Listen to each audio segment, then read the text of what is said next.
You gotta be cool, calm, collected, look your feel. Hey everybody, it's Nate. So today a little bit different. I am recording off of a Chromebook because we all have Chromebooks, and I wanted to give you a chance to see a couple tips that would help you be able to work more efficiently with a Chromebook. So first of all, I think probably the most annoying thing about trying to get used to a Chromebook is knowing shortcuts and tricks. I mean, it's like a new language in a way. But let me just show you a couple.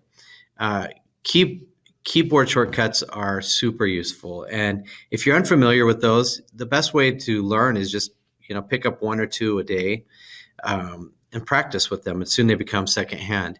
If you want to learn new ones, you can always push Control Alt and question mark. So again, that's Control Alt question mark, and it gives you a little list of a bunch of keyboard shortcuts that you can use to start building that skill set for you. So that's pretty awesome. And you can see they're in different categories, so you can go through. There are tons of them. So that's first tip, Control Alt question mark. Another one that is useful for people is if you go Alt and search, that is like a caps lock. So I'd suggest Alt search for a caps lock. Sometimes I've heard people say, I like Chromebook, but I hate that I have to be online to do any work.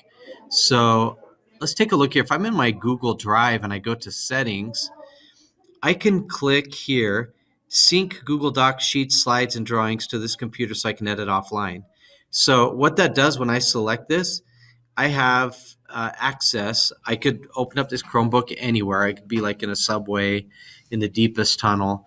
I not have Wi-Fi or wherever, and I can come to my Google Drive, open up any document, work on it, and whenever I get hooked back to Wi-Fi, it will sync. But that allows you to do work offline. That's something that some people are not familiar with. I just want to point out.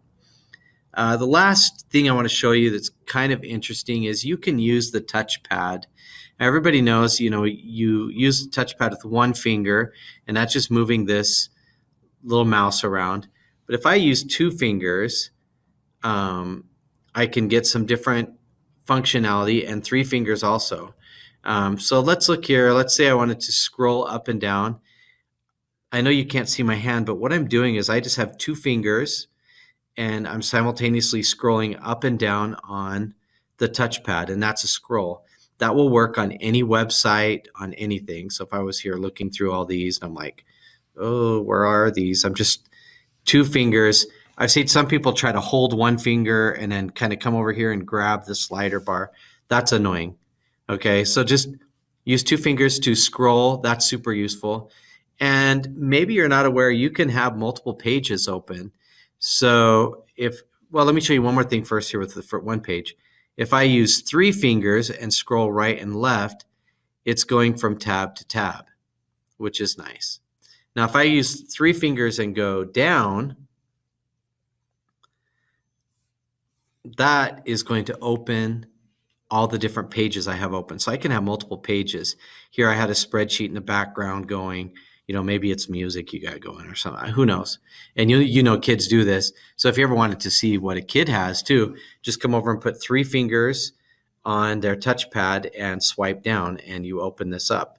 Then you can quickly open up any of the windows you want. It's very useful. So, just the three fingers down, it opens up like that. And from here, if I wanted, I could close a window too. Select and open. Select and open. So those are just a couple tips I thought I'd share out. It's always fun to learn new things, and I hope that these are useful for you as you get more proficient using a Chromebook. Have a nice day.